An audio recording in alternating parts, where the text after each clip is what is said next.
So tell me what you think about this. Check this out. All right.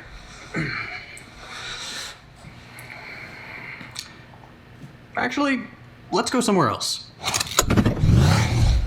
Walmart.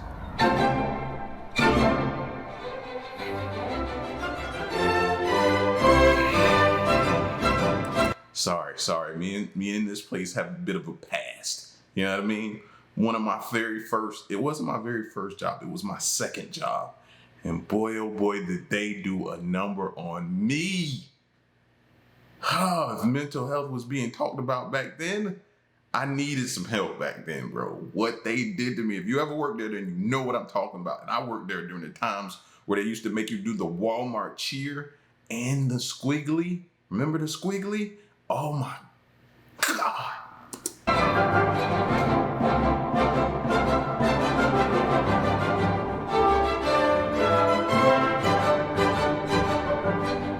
Now that we're here, let's talk about economic planning. Not the personal finance, Instagram guru, retire at 24 with this one trick and my $80 course kind, but the kind that's concerned with how we organize our entire economy.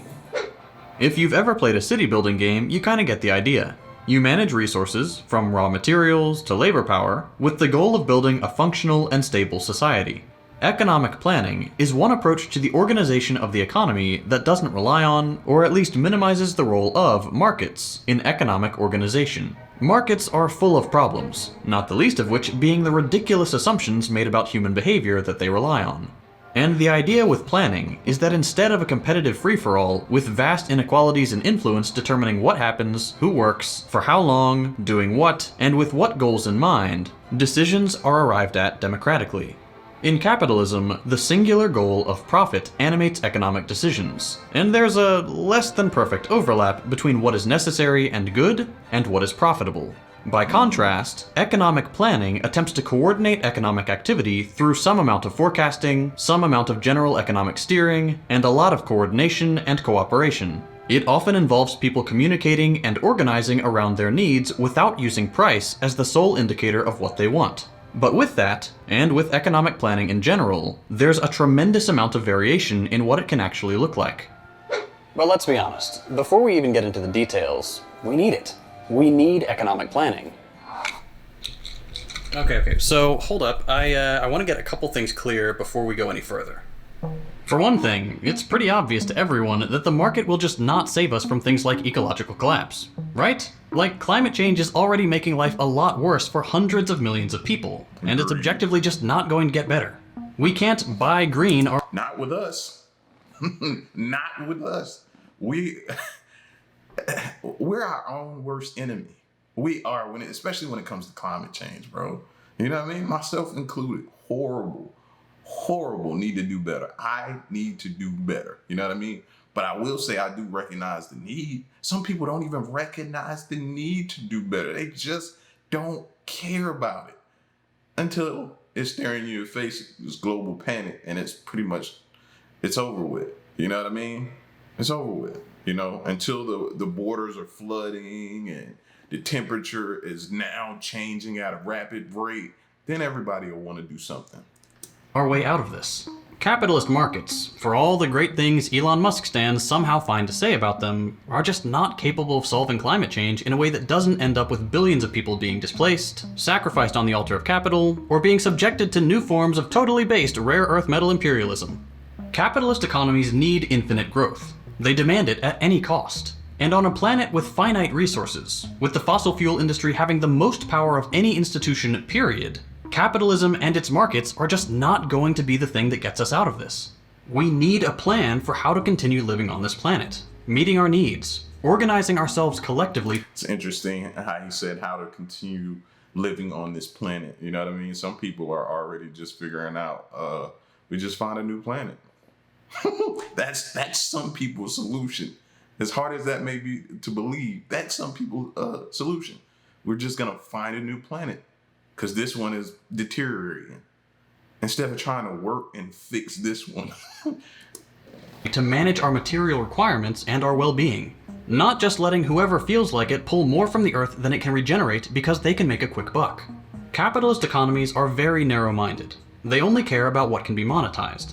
But an economy is not just a question of what we produce. An economy is everything from how we organize care to how we keep our ecosystems alive. Something that monetization and extractivism don't gel with. Plus, capitalist markets produce crushing inequality. They require it.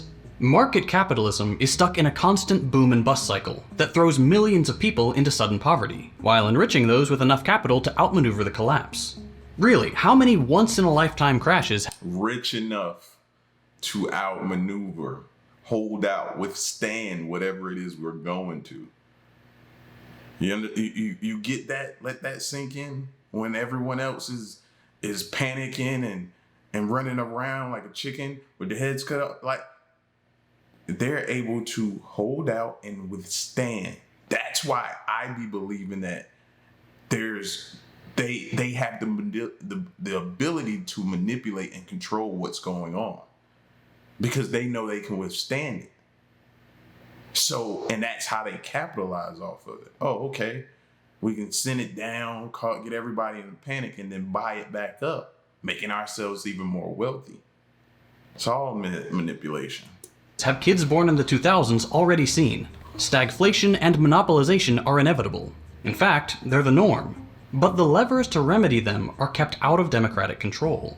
And not to be that guy, but now that it's back in the news, if you need to bail out private banks every time they crash, which seems like it's a lot, because it would destroy the economy if you didn't, maybe private banks shouldn't be given economy-destroying potential in the first place.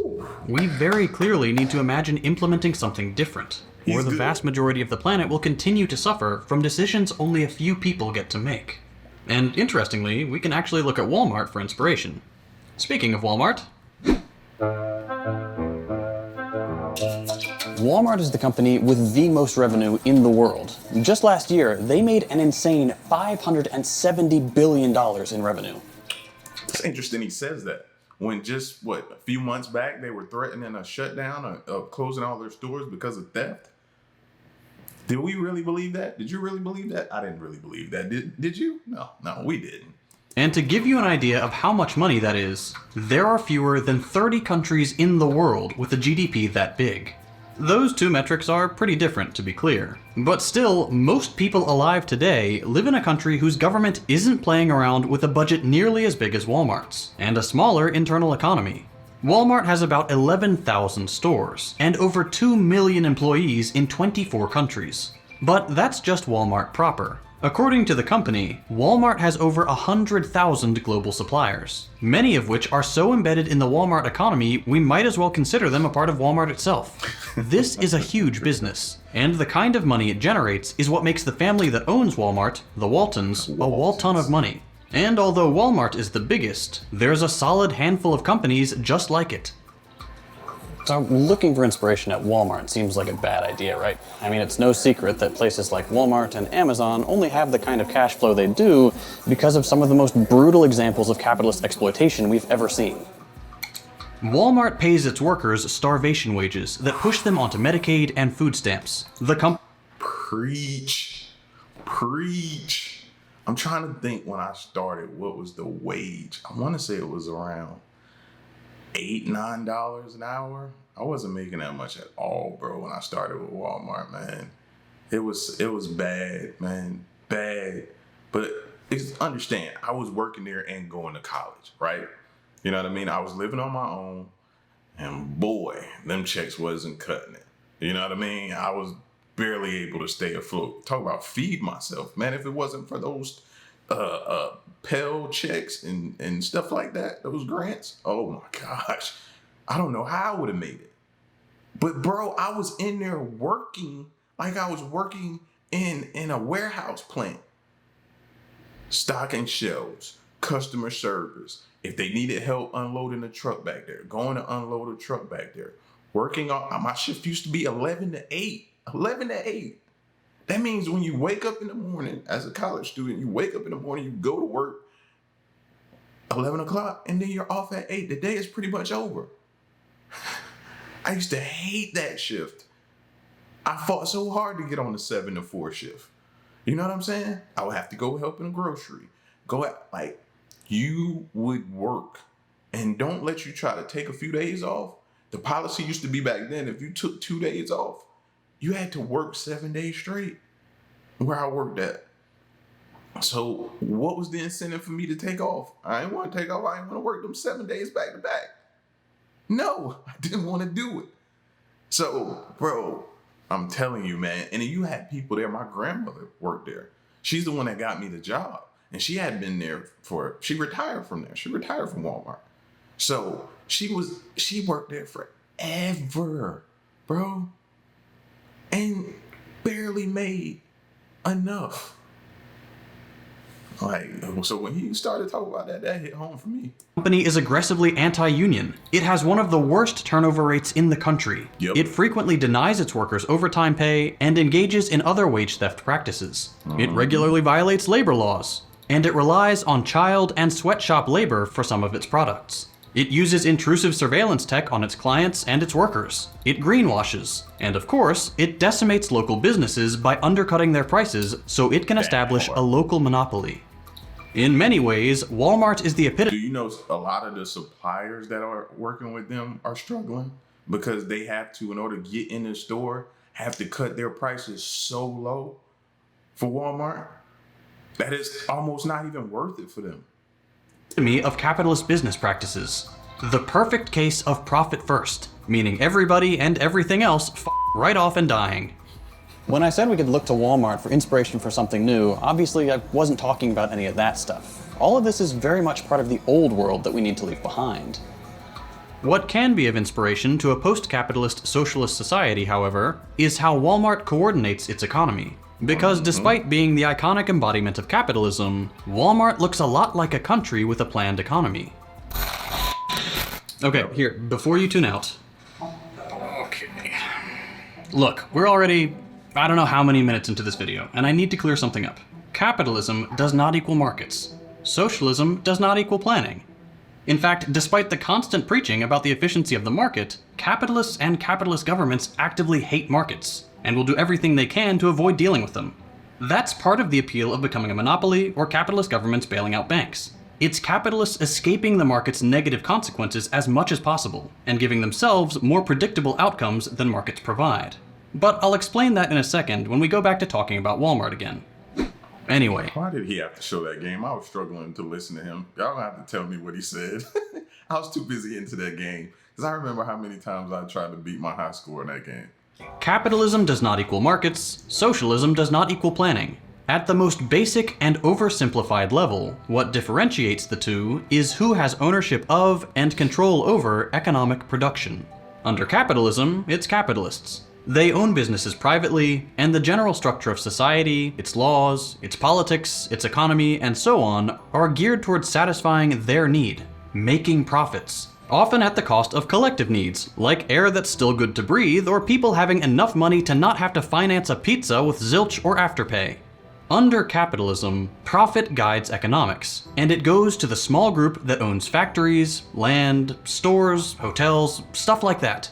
Socialism, though, is collective, democratic ownership and control over economics, where everyone's needs and wants are given equal weight. Where capitalism has a $1, one vote system and is perfectly content with some people, and some corporations acting like people, having 100 billion votes and some people having 0 or even negative votes, socialism is guided by a one person, one vote ideal, which is not just limited to voting for a new representative every 4 years. It's not a question of markets or planning. Capitalists use planning, and many socialist societies have used markets in their economic structure. The socialist society we want to see fully realized doesn't need to be planned to be good or socialistic. But that said, economic planning is one of the tools at our disposal for coordinating a socialist society. But first we have to talk about what makes it appealing. So let's go back to Walmart and that point about planning and capitalism. As much as capitalism's advocates will tell you that economic planning died in the 90s with the Soviet Union, planned economies have been the backbone of a properly functioning capitalism. The problem is that they are far from democratic, and most of the time, they're hidden from sight. Walmart plans, plain and simple, just like every other capitalist business. Walmart just does it at a massive scale. Think about it. There is no internal market at Walmart. Different departments, stores, trucks, and suppliers aren't out there signing contracts with one another, paying transaction fees, competing over the same resources, and trying to undercut each other with lower prices. Operations are coordinated and planned ahead of time to make sure that each store is appropriately stocked, staffed, and prepared, oftentimes before Walmart has collected any sort of price or market signal. This is thanks to Walmart's Resource Logistics Management System. Throughout the supply chain, every actor in the Walmart economy has to act in complete contradiction to capitalist market dogma. They need to operate with trust, openness, and cooperation, transparency and planning, creating instructions to follow for weeks, months, and years, sharing data about inventory, location, and efficiency. All of these things define Walmart's operations a lot more than chaotic competition. Because once Walmart determines who its suppliers are, there is no more market mechanism to speak of. Products are produced, transported, stocked, shelved, and accounted for, all according to a plan that Walmart lays out ahead of time and adjusts based on the information it receives from its retailers, shippers, and staff in real time. Yep. More than real time, much of Walmart's efficiency comes from its ability to determine ahead of time how many products it needs, where they need to go, and stocking the shelves in anticipation so it's never missing a sale because of a lack of inventory. And because data sharing is a necessary part of this process, Walmart and all its suppliers actually act more like a single firm than sellers and clients. Otherwise, if that friction was constantly introduced into the system, it would lose the efficiency that Walmart depends on. And this isn't just me saying this. Walmart itself calls this process collaborative planning, forecasting, and replenishment. It brags about how great it makes its business, and describes it as, quote, a set of actions taken by supply chain partners to plan and communicate tasks to meet customer demand while reducing cost. Yeah, but why is it that anytime you, and I mean you, go ask an employee at Walmart, do they have something in the back, they automatically tell you no. Right? Do they even look? But Walmart goes above and beyond to make sure that they have enough, they plan, and there's them. But when you ask, no, it's not there. They don't have it. It's not in the back. Let me let you in on a little secret. They don't look. They don't look. It's a lot of things in the back. Trust me, I used to work there. It's a lot in the back. They don't look. It includes business planning, sales forecasting, and replenishment of raw materials and finished goods. This sounds an awful lot like a planned economy, coordinated from the most basic unit, raw materials, to the final product.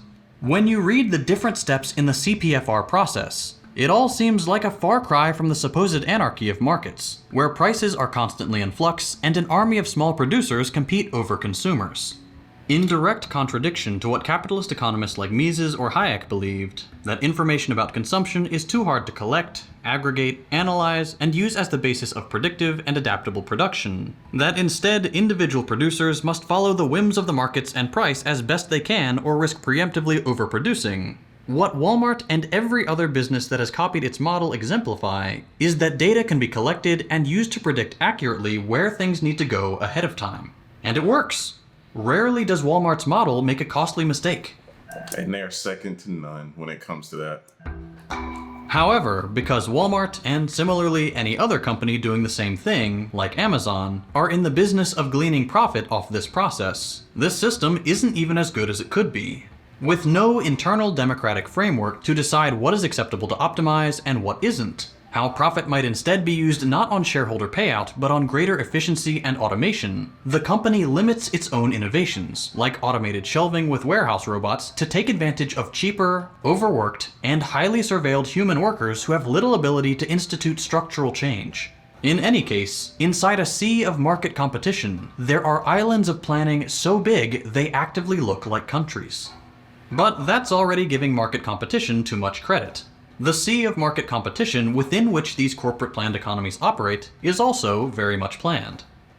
For starters, banks, both the private and central kind, are in the business of allocating funds and planning the economy. With just a keystroke, they create money that will go to fund certain endeavors over others, based on their predictions and what they want to see happen. But that's not all. Central banks use their control over things like interest rates to steer the whole economy, often, in capitalist countries, to tip the scale in favor of employers. But go another step further, and you'll find that financial firms coordinate the economy too. They do so by owning shares in as many companies as possible. And it works like this.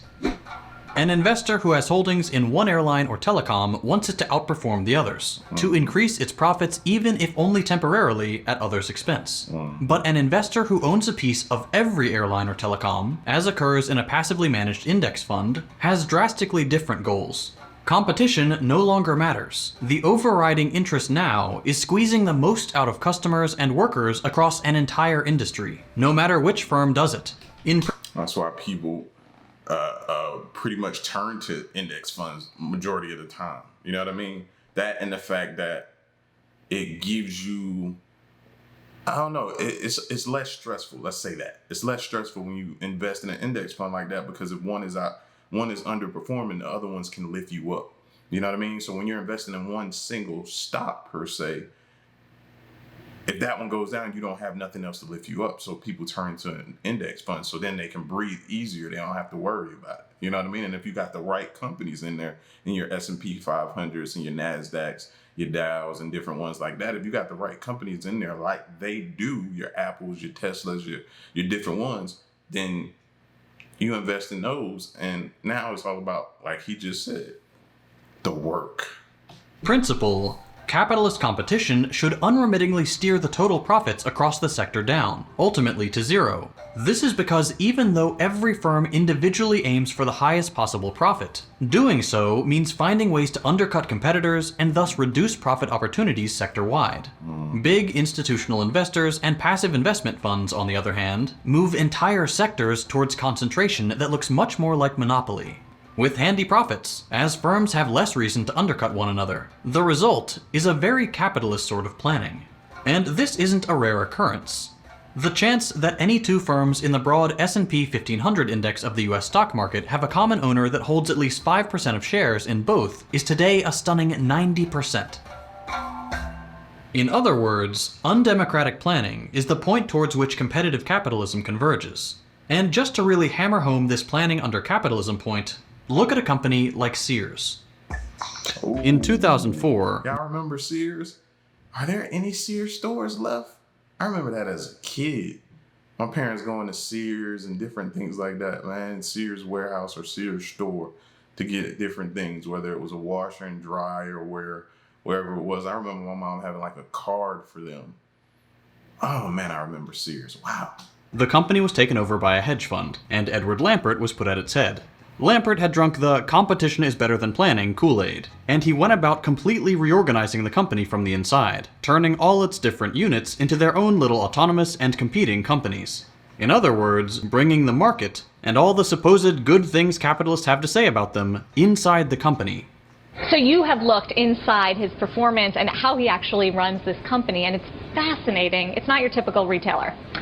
The way he runs it is radically different from really any retailer. It's much more, as we said in the piece, kind of like a hedge fund. Instead of an integrated model where, you know, all the different divisions are supposed to work together and under the same leaders, they're almost like autonomous businesses, each with their own P&L, their own CMOs, their own leaders. Their own board of directors, too. Their own boards that have to meet constantly, yes. And it hasn't been working. Who does he delegate leadership to? Who does he delegate authority to? Well, to dozens of independent businesses. You know, they each have autonomy. They're each accountable for their own results.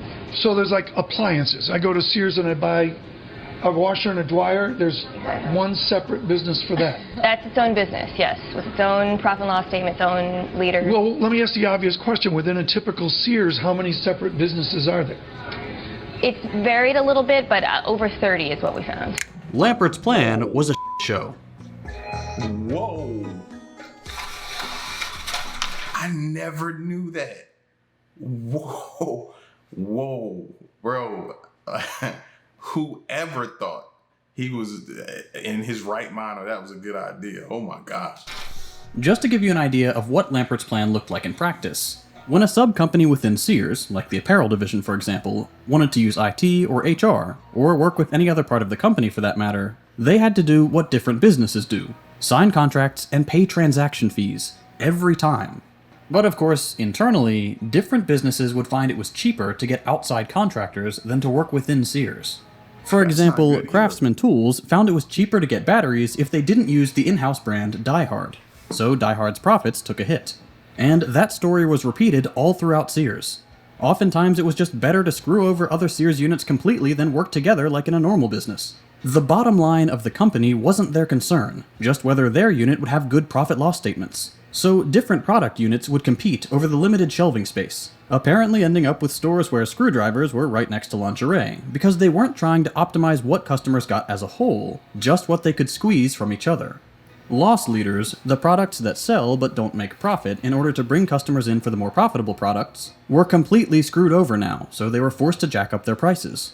Everybody was constantly trying to undercut everybody else, and it got so bad that at internal company meetings, executives were putting screen tint on their laptops to stop each other from spying.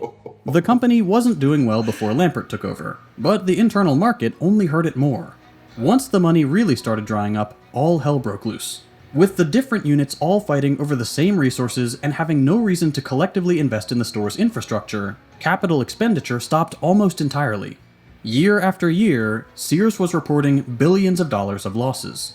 The thing is that each individual unit acted in perfect capitalist rationality. It screwed over its competitors trying to look out only for itself and its profits, and it ultimately killed its host in the process. Sears filed for bankruptcy in 2018.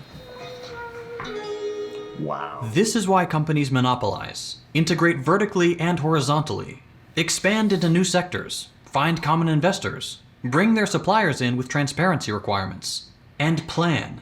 Because when companies act in a competitive manner, they lose out on efficiency, and their narrow-minded interest for profit bite them in the long run.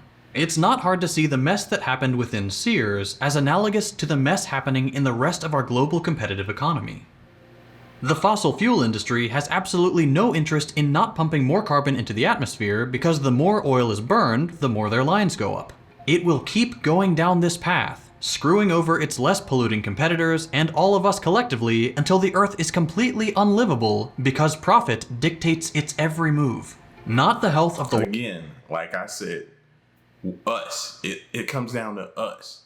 Us going to another planet ain't gonna solve nothing. We ain't gonna do nothing but destroy that one. We need to get ourselves together in order, bro. Just like he talking about right now. Wider economy or the humans that make it up. Only its interests matter. Which is to say the interests of the handful of people that have ownership of fossil fuel companies. But back to planning. Interestingly enough, the modern planned economies we have today in companies like Walmart and Amazon were all predated by socialist planned economies. Of course, the USSR had Gosplan, but that manual computing and quota-based system looks pretty outdated today. More similar to the kind of planning that exists in a modern firm is what was happening in Chile with Project Cybersyn. To summarize it really briefly, in 1970, Salvador Allende, a socialist, was elected as president of Chile, despite the best efforts of the US to make sure that didn't happen. From funding the two main opposition candidates, to creating anti-Allende press outlets, through funding, training, and infiltrating fascist groups, creating an economic blockade, and withdrawing quote-unquote foreign aid, which is to say cutting the please don't elect a socialist fund, the US government and US companies poured hundreds of millions of dollars into preventing Chile from controlling its own economy. That's because before Allende, American businesses in copper, banking, telecommunications, and various factories were mostly under American capitalist control and extracting wealth from Chile to the US in a process known as unequal exchange. Much of this meddling, by the way, has been declassified and admitted outright in the Church Commission report or verified in released recordings of President Nixon. In any case, when Allende became president, he had a daunting task: creating a democratic socialist economy in a relatively poor country assailed on all fronts, political, economic, and social, by the world's largest superpower. To get around this, Allende's government set out to create a whole new economy, one that would be planned and organized with real-time information collected on a national network of computers. Allende's goal was to create a decentralized, democratic, and anti-bureaucratic network that could allow for a degree of national economic planning to be coupled with local autonomy in a country with only about 50 computers to its name. It would have a control center at the top, a physical network of computers to relay data, an economic simulator with which planners could experiment before implementing policy changes, and a system of anonymized public feedback. The idea behind this effort, Project Cybersyn, was that economic producers would input their production data into the system and have access to information that would allow them to coordinate across the economy. If a problem arose, say a machine breaks down, something isn't getting to the factory on time, there's some kind of shortage, and so on, individual units had time to respond to it autonomously before the problem made its way up the system to avoid knock-on effects. The system also had the advantage of disincentivizing lying, since the multiplicity of data inputs meant that an anomaly would quickly stand out, and the benefits of honesty would allow more efficient coordination. And it worked, especially in a crisis. In 1972, employers in Chile went on a reactionary strike, locking factories and blocking the country's truck freight transportation in the hopes of crashing the economy and destabilizing the socialist government. But they failed. That's because workers and the united Chilean left rose against their employers, opening the factories and running their truck routes themselves, repairing trucks on repurposed shop floors, and fighting this counter-revolution directly in the streets. And Cybersyn helped in their efforts. Fuel shortages in different sectors were communicated via Cybersyn to nearby enterprises that could help. Blocked roads were reported and new transportation lines were coordinated in real time. And the places that needed raw materials most to continue functioning were easily identified and provisioned, ultimately allowing the government and the Chilean people to weather a storm that could have ended their socialist experiment before it had properly started. All this before the internet, by the way. Of course, Cybersyn had its limitations. The project had barely 2 years to be thought up and implemented in a context of brutal economic isolation before a fascist coup replaced the democratically elected socialist Allende with Augusto Pinochet, the neoliberal anti-communist dictator who quickly scrapped it altogether. Cybersyn never matured beyond its most basic beginnings. Its real-time adjustment system never became a reality, with delays often hovering around 2 weeks. Gender biases and lingering class structures limited worker participation in creating the project and maintaining it. And the system of anonymized feedback that would make it so responsive was never actually implemented. Nonetheless, the echoes of Cybersyn exist in our modern planning systems and give us tremendous potential to imagine what the future of planning can look like. Thanks to Cybersyn, and to the ways in which planning happens under capitalism, we can easily visualize what a democratic and socialist planned economy could actually look like, with local units working in autonomous democratic fashion, reporting data through an online portal, and toggling switches to indicate shortages and surpluses that can be weathered or distributed through the larger network. In this system, what can be dealt with at the local level should be. Decisions can travel upwards and horizontally to guarantee autonomy, and downward regulation and planning can both steer a general direction governed by democratic mandate and prevent ecologically destructive excesses that might arise at the lower levels. But perhaps one way to explain the concept to sort of more lay people is imagine that instead of buying things, you requisition them. So you're putting in like a requisition order to the system, like, okay, we need this and that and this and that, and it could be printer paper or whatever, and it just gets sort of added to the cost of your workplace, and it all kind of averages out in the end, so you don't have to worry about all these. Yeah, that could be one way to explain it. Another way could be, again, to point to the chaotic nature of the market and the business cycle and the present situation with the electricity prices in Europe, for example. It's, from one day you can have the prices 1.5 euros per kilowatt hour. The next day it's minus 5 cents. It's ridiculous. And you can kind of go with like, okay, yes, you could have an economic system where you have certainty for quite a long time. You know that as long as there's no natural disaster, and even if there's a natural disaster, you know that you have reserves of this and that already available. So that could be one way to sort of sell it to the layperson, let's say.